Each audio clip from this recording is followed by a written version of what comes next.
Welcome everybody, this is How to English, Teach and Learn with Gav and Em. It's a podcast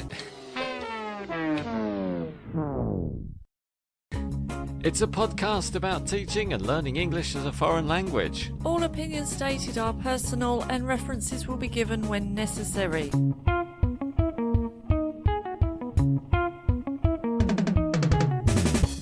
Hi Gav. Em, welcome back to the show and welcome to the followers too. Hello everybody. Hope you're all well. Today the show is all about the letter V. That is correct. We are doing the A to Z of TEFL and we have fallen, stumbled, tripped over and found ourselves on the letter V. Sounds like an accident or a mishap or something you weren't hoping or planning for. It's an accident waiting to happen on Gav and Em's How to English TEFL Pod. So now we've begun, Em, do you have a word or phrase that might begin with the letter V? I'm going to start with variety, Gav. The word variety, and as we all know, variety is the spice of life. The spice of life. So what does that mean, Em? I'm not even sure the meaning behind that. The phrase variety is the spice of life. Yeah. You just sprinkle a bit of variety on life and it's spicy.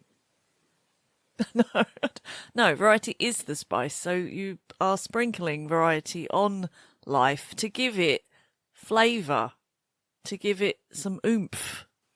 Just to make it a bit more fun. That's it, because we all like potatoes and... Well, not everybody. Well, not everybody, but, you know, potatoes are fine, but spice is something that makes them a bit better sometimes. How do you spice your potatoes, then? I'm not sure exactly. Bit of cumin, maybe a bit of turmeric, anything that comes to hand in the cupboard. But just grab some herbs or possibly spices and sprinkle them on life and you'll have a jolly great time. Anyway, what does it mean to you, Gav, in terms of your teaching and your students' learning experience? What does variety mean? That is a very broad question. It could refer to a variety of activities in my class, a variety of topics, a variety of outfits. I'm not sure. Where are we going exactly all with of this? It. I love all of that. Definitely topics, mix those up. Great. And activities, some, as we've discussed many, many times, some activities should be fast-paced, energetic, exciting. Others could be more contemplative, slower, quiet time, maybe a listening or a reading task. I think it really does spice up your lesson when you have all these different things, factors. And that's what we should always remember as teachers. It certainly makes a lesson more interesting if you've got a listening task, followed by a speaking task, followed by a writing task, and then possibly a reading task. Whatever you can fit in those minutes, then yeah. But of course, as you said, it shouldn't be too intensive, and there should also be a moment of reflection, I think, during that lesson. Thanks, yeah. So I've just kicked off with variety. What's your V word for the day, Gav? Hold on. You didn't mention my variety of outfits.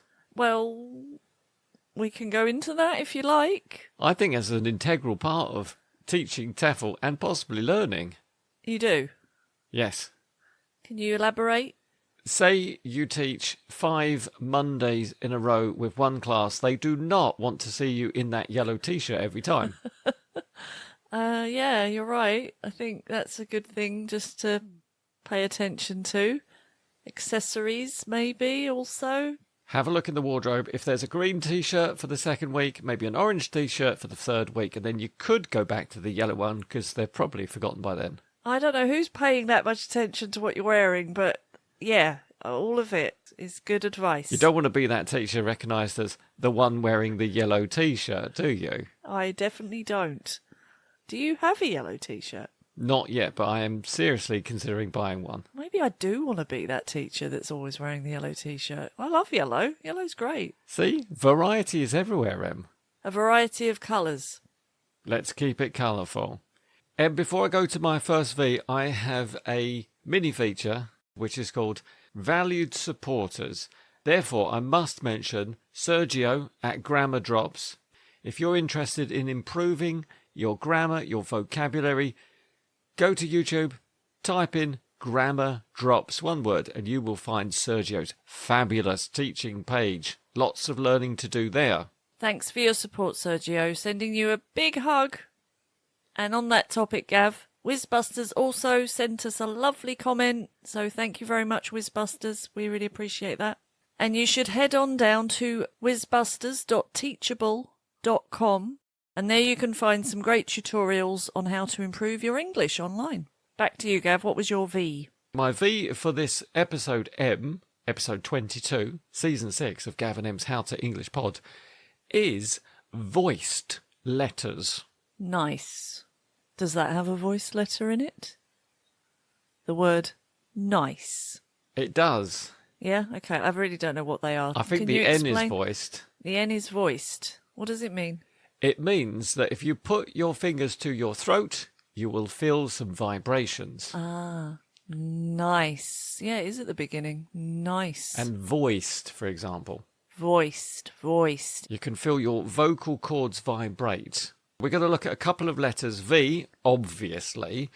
And when we think of V, which other letter might students confuse with V? W?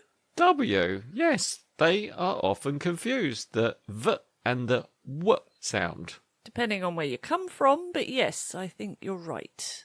Now, how can we differentiate between these two sounds for our students then? What activities can we come up with to help them learn the differences? Well, I think first you would have to demonstrate how they look different with your mouth. Please demonstrate. Oh, how can we do that on a podcast?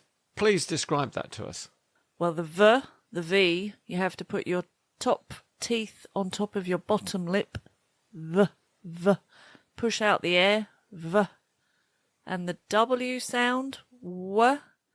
You're making... Emma, your lips round. Yeah. Are they pushed forward? It's a bit like I'm going to blow a kiss. W. Is there contact with your teeth? No, Ah. not at all. W.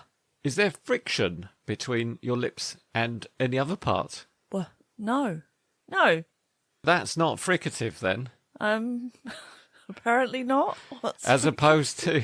friction? Is it like... That's it, exactly. As opposed to the V sound, which is called a fricative sound. It's very vibrating, isn't it? V for vibration. That's it. The articulation, as you described, is bottom lip touches upper teeth.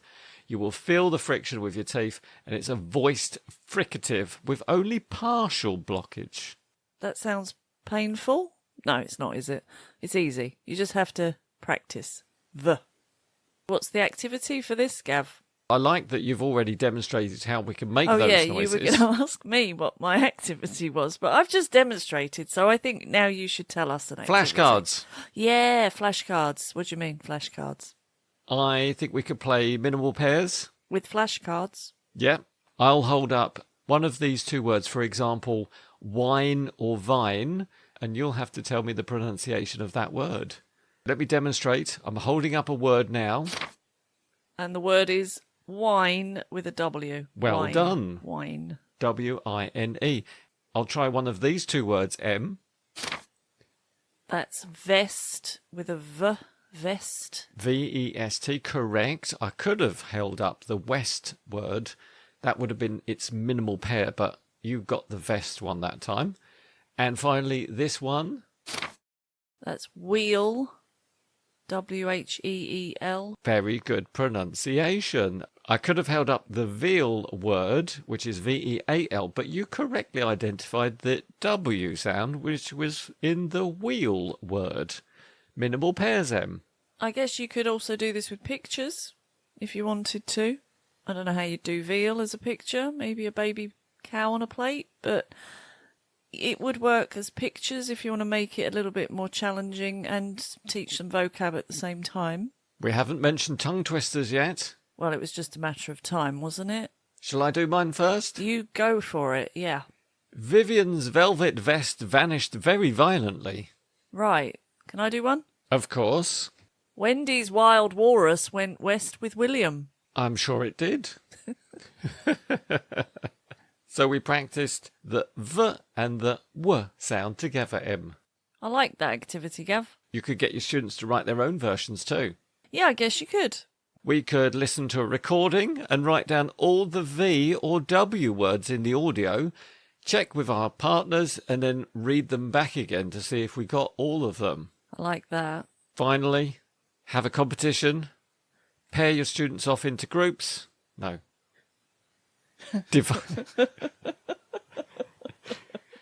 Divide your students into pairs or groups, and they could make as many V or W words as possible. The winner is the team with the most. Oh, I like it. Or you could do a little twist on that, and if they have the same words, they don't get points. But if they've got words that the other team haven't got, then they get a point. That sounds like a very, very good idea. I like it too.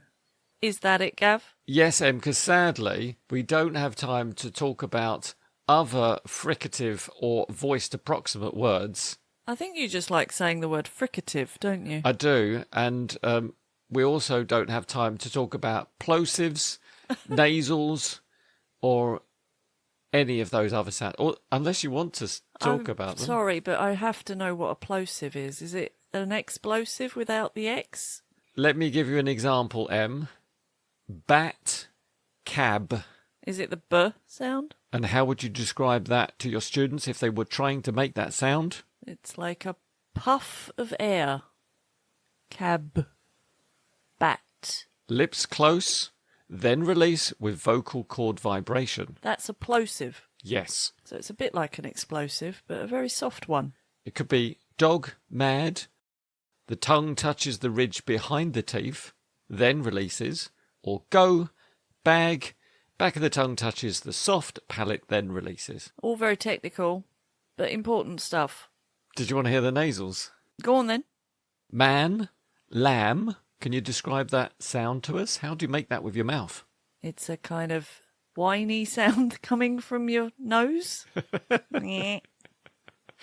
Lips are closed. Sound flows through the nose. Demonstrate for us, please. Man, lamb. Man, lamb. Yeah, can you feel that nasal I can, yeah. release? No, sun. Tongue touches alveolar ridge, nasal airflow. Or like sing or long. Back of the tongue touches the soft palate, nasal airflow. I can really feel that airflow, Gav. And where is it flowing, Em? Out. From my nose. Of course, that's why they are voiced nasals. Can we move on to visuals? I'd like to talk about visuals. Well, we will not be able to show our visuals. We will simply be able to talk about them because, again, this is a podcast, Em. That's exactly it, Gav. We are going to talk about visuals. We're going to describe some visuals, but I really want to highlight how fun visuals are and how important and useful they are as teaching aids, because I think students really like looking at things. And as we've mentioned, variety is nice. So we can look at words, we can read, we can write, we can listen, but we can also look at pictures and they can give us a lot of language. They can be quite evocative, Em. They can. They can generate a great discussion as well. So I think we're going to put this to the test. I've sent you some pictures, Gav. Can you open your document with the pictures? I can. Give me a second. And I should just preface this with the title of the document, which is called Coincidences. You are going to describe... Should you give me the task before I open the picture? Nah, it's fine. Probably yes, but we're just going to Should we demonstrate dive in. how you should do this properly, being teachers and all? Well... You never know, Em. There might be some teachers listening. Yeah, you never know. Okay, don't show the pictures, don't open the document. First, we're going to talk about the word coincidence, Gav. What is a coincidence? A coincidence is an event where two things happen at the same time, but they are not planned. Yeah, so it's by chance, and sometimes people put meaning on these things, but often they are just a fluke, an accident. Luck. Yeah, exactly. So this is the title of the document, Coincidences, and these are some impossible coincidences that actually happened. I'd like you to look at the pictures now. So open your document and just describe what you can see in the first picture. Right, I've opened the document and I'm looking at a picture of a apartment building. It looks like a row of buildings, many white windows with a yellow facade, and parked in front of these buildings are 3 identical yellow cars. Nice. What are the chances? What are the chances? So what is the big coincidence here? That their neighbours have all got the same car? And also the building is the same colour as the cars, which is a bit strange. I guess if you like the colour of the building, you might as well buy a car the same colour. That's right. You said yellow, but would you call that yellow? I don't know if that is Maybe yellow. a gold colour. Or is it ochre? Bronze. Kind of a bronze. It's a very unusual colour, isn't it? Khaki, almost. I don't know where you get a car like that. I know where there's 3 of them. Just outside this house. So what I would do now, Gav, is I would go into a little bit more detail, maybe. We've talked about nice vocabulary. You've described the picture well. I might mention balconies, blinds, shutters. Yeah. There is a portico over the door. Very good. You could really go into detail with the road, asphalt and sidewalk, pavement, all that. But then I might go into more conversation-based topics like, what colour's your car, Gav? I don't have a car. Oh, why is that? Because I live in a city and I use public transport. Have you ever had a car? I have, but it was a long time ago. And so how long have you not had a car? I've not had a car for over 20 years. Wow. Do you miss it? It would be very old now if I still had it. Yeah, I know, but do you miss driving? No, I'm very happy to be a passenger on the train, on the bus, on a tram, on my bicycle. Very good. Coming back to this picture with the neighbours all with the same colour car, why is this a thing that sometimes happens? I've noticed that sometimes gardens look the same in some streets, or people have the same decorations outside. Why do you think that happens? It could be subconscious. Could be subconscious. Yeah, what do you mean by that? It could just happen because you noticed something or you didn't realise you'd seen something, and then, as they say in advertising, maybe made an impression on you, and then you just went out and bought that thing yourself, but you didn't really realise that you were doing it. That's a really good point. It could be the opposite of that as well, that the neighbours just say, oh, I really like your car. I think I'm going to get one of those. And then it has a knock-on effect where everybody's doing the same thing. Maybe they bargained to have 3 cars. They might have got a discount on that. May have been buy 2, get 1 free or something. But it could be. But it is an interesting phenomenon how people do seem to copy each other, especially neighbours.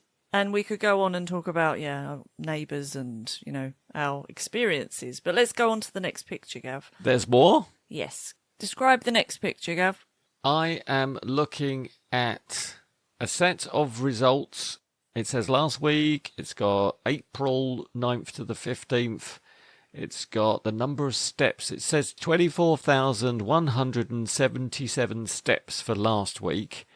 And I'm guessing the previous week was, it was also 24,177 steps. Yeah. Isn't that amazing? What a coincidence. Amazing coincidence. And all the different days have got different numbers, and I could get you to tell me how many steps did they do on Monday, for example. Monday was 3,223. And then the week before on the Monday was 4,334. So isn't it interesting? All the different days have got different number of steps, but it added up or amounted to the same amount in the week. That's remarkable. Big coincidence. I don't know how that could possibly happen, but I'm guessing it's right. Do you count your steps, or do you have a device that counts your steps? I do, but I don't always have it on me, so it's not actually very accurate. Right, so you're not interested? You don't like all this like bio data of all your body, like sleep and stress levels and all of this stuff? I have been interested in the past, but it's not something that I want to do every day. Why is that? I think it can be quite addictive, Em, and you start thinking, oh, I need to do more steps or fewer steps or changing my goals. I don't know. It just maybe is a bit too much sometimes, and it's good just to switch off all your devices and detox, digitally detox. Yeah. I had a watch once that recorded all my sleep and everything, and it was weird because sometimes I would wake up and feel quite good, but then I would look at my app and it would tell me I had a bad night and I was tired, and then I would actually feel tired. And I thought, well, that's weird. My app's telling me I'm tired and I'm reacting to that. And in the end, I didn't know what I felt. I was just looking at the data, and that was deciding for me. Sometimes it's better just to listen to your body, I think. That's right. You have to be mindful about that. We could keep going on this topic too. We could talk about health. We could talk about the last walk we had. That's a great topic. Where we went, where we like to go walking. I could talk about that for the rest of the episode, but I don't think anybody'd be interested, Em. I'm sure they would, Gav. Let's just do one more picture just to give a good demonstration. Gav, please describe the next picture you're looking at. My third picture shows me 3 puppies, I think. White puppies with black spots on them. And by some coincidence, there is 1 spot on the first puppy, 2 spots on the second puppy, and 3 spots on the third puppy. Oh, that is a very cute coincidence. And they just happen to be in numerical order. They do. They're like dice. It's like somebody's just rolled the dice and it's come up 1, 2, 3. Yeah, that is really cute. So that's a lovely coincidence. It reminds me, Gav, of the book I learned to read with. Does it? It was called Spot the Dog. Spot the Dog. And there was a lovely little dog with 1 spot on it, called Spot. Oh. And in every page you had to find Spot, which was very clever as a title, wasn't it? Because Spot the Dog also means find the dog, but Spot was called Spot and Spot had 1 spot. So it was all so interesting. You had to read the little sentence, where is Spot? Can you find Spot? And then Spot would be hiding behind a tree or in a box or something like that. And what were you reading? I think there was just 1 sentence, where is Spot? Look, he's in the box. Something like that. So you were practicing prepositions and other things like that. There are. All of that basic stuff. That's nice. I think we could have a long conversation about dogs and puppies and spots, but that's for another time, Em. Okay. You get the idea, though? I really like it. I really enjoyed describing those pictures for you. I've got a V for you, Em. And what's that?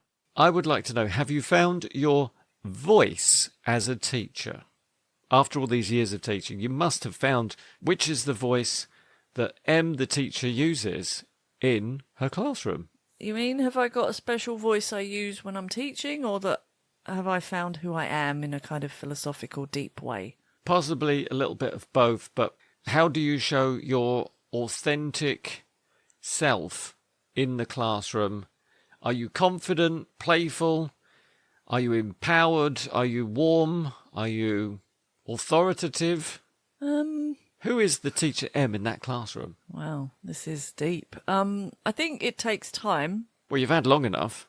No, it still takes time. When I get a new group or a new student, I think I am quite authoritative at the beginning, maybe a bit serious, maybe a bit teacher, cookie cutter, kind of what I think should be a teacher. And is that a teacher you had in the past and you're mimicking them? Oh, it could be. I haven't really thought about it. Well, now's your chance. I suppose I want to be professional and I want to seem like I know what I'm talking about. So maybe I will try a bit and show that I have a lot of knowledge.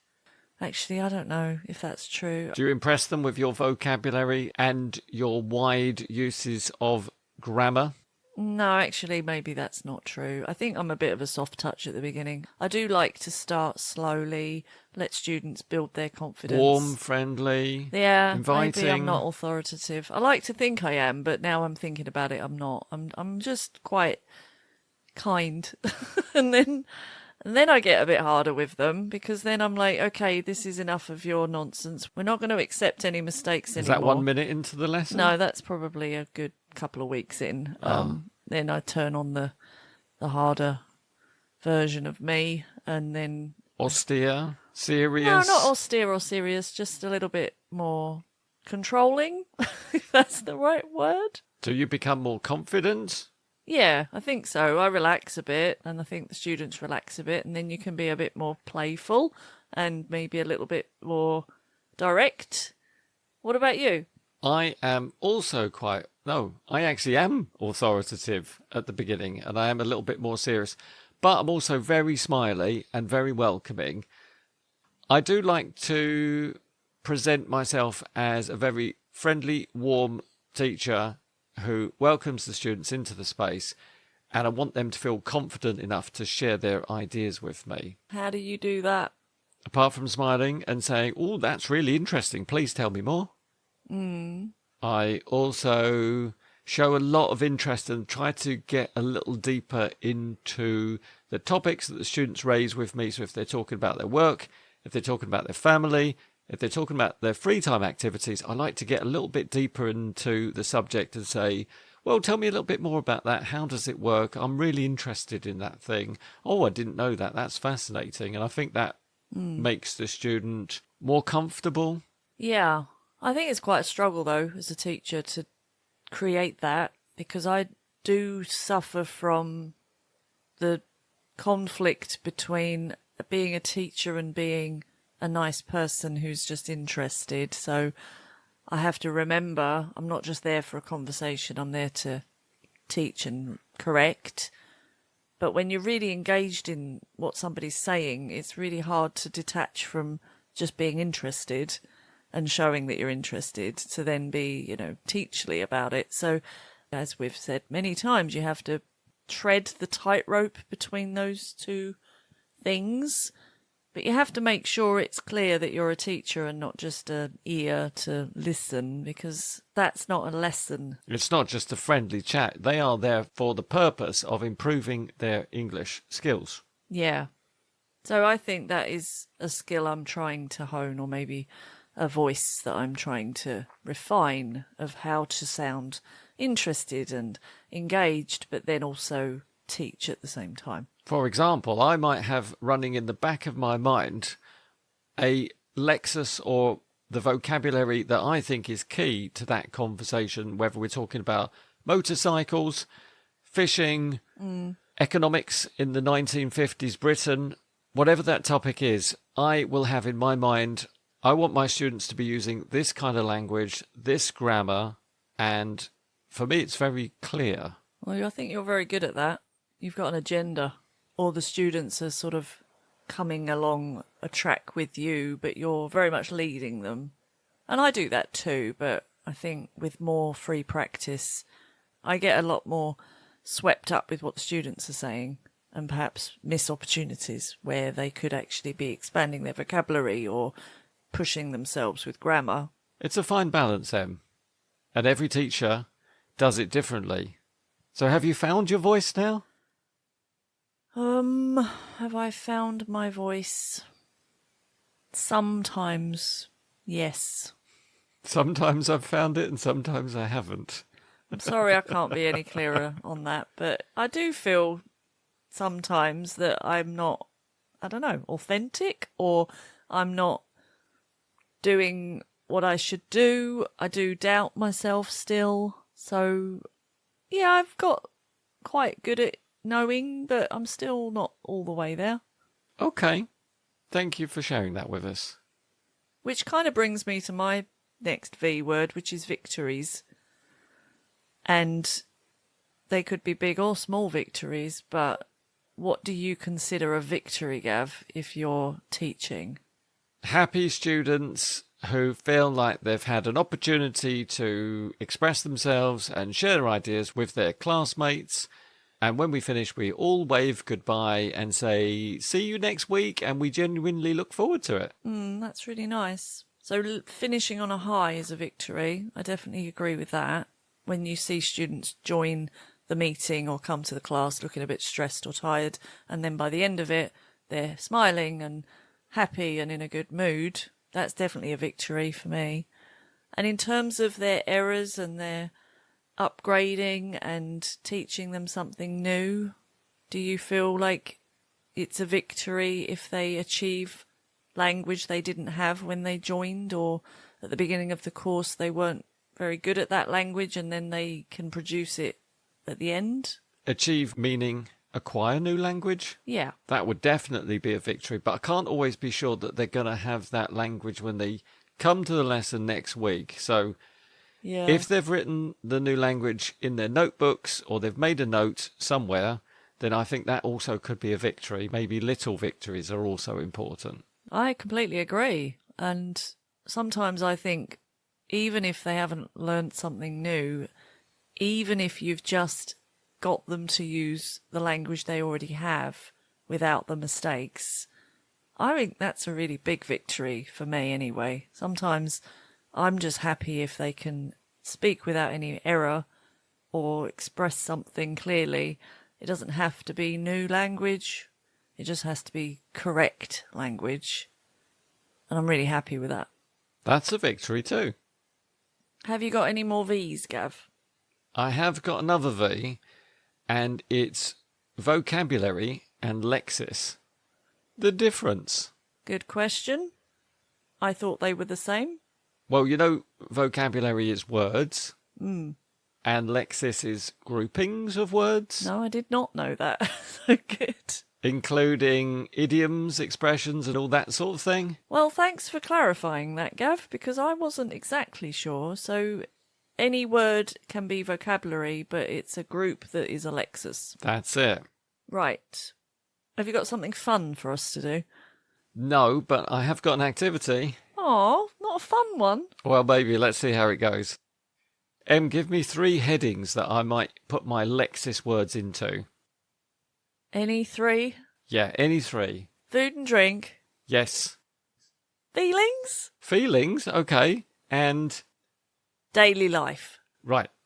Can you remember those 3 headings? Food and drink, feelings and daily life. Yes, I can. I'm going to give you some Lexis, and I want you to fit them into one of those 3 headings. See if you can sort of squeeze it into one rather than the others. Do I have to give you a reason why I'm putting it in there, or just... That would be a lot more fun if you Okay. did. All right. Let's start with catch some Z's. That would be daily life. I think I would put that in daily life. Now, why would you put that, Lexis, into daily life? Because it describes getting sleep. So sleep is important for daily life. I absolutely agree. That is very, very true. Let me give you another one. Gutted. Gutted is a feeling when you're disappointed, unhappy, sad. Like all the insides of you have just been... Removed like a fish that was gutted. Yeah, that's it. Feelings. Yeah, I agree.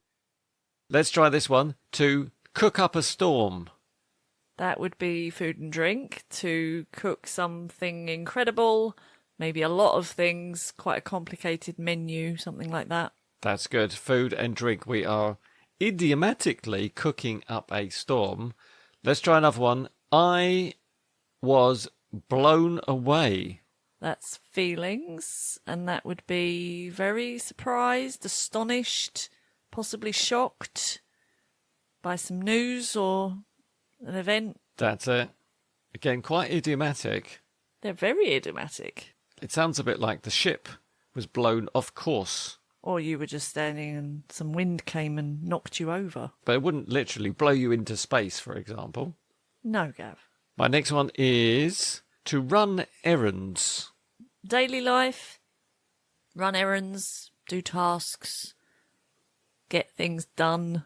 Is that laundry, maybe pick up something from the bakery? That's a good example. I think it's quite an American phrase, isn't it, to run errands? I don't tend to say it, but I've heard it in lots of films and TV programmes. Okay. And our last one is to be a bit peckish. I would say that's a feeling, but it could also be into food and drink because it's when you're hungry. But I would still say it's more feelings, to be honest. The feeling of being hungry. Yeah, Ah. but only a little bit hungry. Like you want to just peck at something. Like a bird pecks Yes. with its beak. Yes. Thank you for organising my Lexis kind of vocabulary into the correct groups. That was fun, Gav. I enjoyed that. That would be a good skill for our students to have, organising those words and phrases and explaining why they would put them under that category. Because, to be honest, you could put them anywhere and just come up with your own answer. Possibly, Gav. I guess it's the last one for me, and it would be weird if it wasn't also vocabulary. What a coincidence, Gav. You can't do vocabulary. I kind of did vocabulary already. I can do what I like. It's my podcast and yours, so I've just got a very quick body vocabulary activity for you. It's words that you... Are we going to start singing heads, shoulders, knees and toes, Well, we and already eyes, have. and ears, a mouth and a nose. Heads, shoulders, knees and toes, knees and toes. I did this week with my students, actually. You did? Really? Yeah, it was great. Kids class? No, adults. Great. Love that. Well, I'm just going to describe to you some body actions. If you're not sure what they are, I can give you a clue. How does this help our students in the classroom? I'm hoping they may know some of these words already, but they just can't quite think of them. We'll see anyway. Just go with me So on they it. might be in a lift and they've got to suddenly say, hey, get your elbow out of my rib cage. No, these are more like verbs. Verbs that you do with your body. So stop elbowing me, for example, would be fine. I'm going to describe the action. You just tell me the verb, okay? When you raise your shoulders up and down, usually to show indifference to something. I am shrugging. Very good. I don't know what you're talking about. Exactly. It wasn't me. When you move food or liquid from your mouth down into your stomach via your throat. You swallow. Yes. Or possibly gulp. I might be surprised by something. Yes. When you hit your toe and it hurts, like on the bedpost in the middle of the night. That is to stub my toe. Ouch. Yes, it is. And I won't tell you which word I use when I stub my toe, Em. Well, we all know, don't we? We all say it. Sugar. Sugar. That's what we say. It is. Sugar. What about closing one eye rapidly or slowly? Am I winking? You are winking, and two of them together is Blinking. correct. When you've enjoyed a performance and you put your hands together repeatedly, again and again. I am clapping. I am applauding. Both of those, clapping and applauding. Very good. When you move your head up and down to show agreement. I'm not bowing, I am nodding. Correct. And the opposite direction. Would be to shake my head to say, no, I do not want to join your choir. Yeah, good. And what about if you don't have a tissue but you just keep making that noise with your nose that gets really annoying? I would sniff the snot back up my nose. Don't say snot. Don't say snot. Don't say snot. That's a horrible word. I would sniff the mucus back up my nose. Oh, that's worse than snot. You would just sniff. Let's just say you would sniff. Okay. Have you got a tissue, please? Yes, always ask for a tissue. Finally... Or carry your own. Yeah, even better. And finally, if you grind food with your teeth. Is that to grind? No. Gnaw? Is it gnaw? No. Oh no, that's gnaw. Chew. Chew, yes. I suppose if it's a particularly fibrous piece of celery, you might need to gnaw it, like a beaver or a squirrel. You could do, but usually it's just chewing, isn't it? Yes, chewing and jumping. Okay, biting, crunching, gnashing. Yes, but I'm not gritting them. No, you're not gritting them, because that would be more of a determination thing rather than an eating thing. That's it. You wouldn't get any celery in there in that case. No, you wouldn't. They're firmly together. You might be able to do some plosives at some point, though. Nice. Good link there. My last V for you, Em, is how could you stay fresh after a whole teaching career of, let's say, 10 lessons? I Yeah. mean, what's next? Once you've done your 10 lessons, is there anything left of the English language to teach your students? Sorry, what's the V part of this? Vitality. Right, and 10 lessons is my entire teaching career. What are you talking about? All right, well, let's say 100 lessons.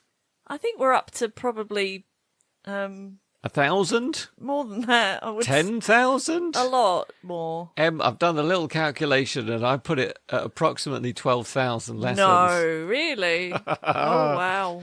How can you stay vital? Good question. I think the world changes so often that it just keeps me fresh anyway. You have to keep changing along with the world. Yeah, you do. You can't get off. I mean, you can, but I mean, it's all over then, isn't it? But I think you just got to keep rolling with the punches. Is that what they say? Some of them do, yeah. There's just so much going on in the world and in the teaching and learning sphere. I think it's endless. So I just think vitality is not always easy to create, but I think my students also give me that. They are usually bringing something to the lesson that I would enjoy and respond to in a positive way. So you've just got to give them those skills for communicating with you and everybody else around. Keep it real. I think that's also important. I don't really enjoy times when I'm just teaching a grammar point or teaching a word. It's important, and obviously so a student can use it, but I usually try and keep it relevant to what we're talking about, and so it's about communication rather than just a list of things to remember. It's really, that key CELTA thing of personalisation and make it relevant and have a real conversation about something that's meaningful. I like your vitality, Em. Thank you very much. How do you do it?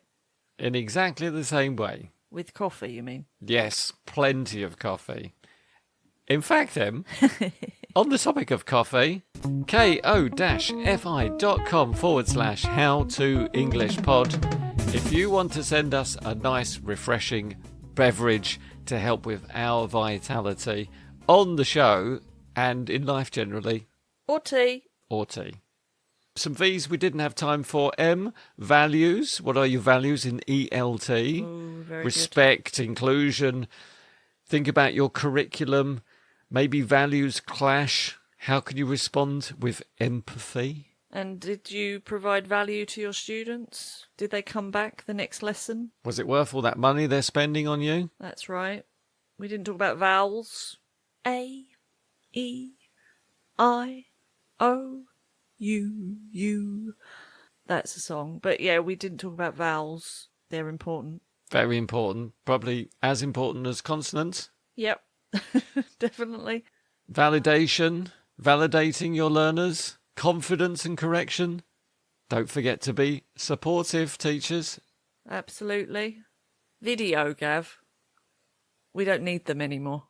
But I mean, like cassettes. Videos, though, on... I was going to say, on YouTube, I watch videos all the time with my students. It's funny we still call them videos, isn't it? Yes, videos. Okay. Forget what I said.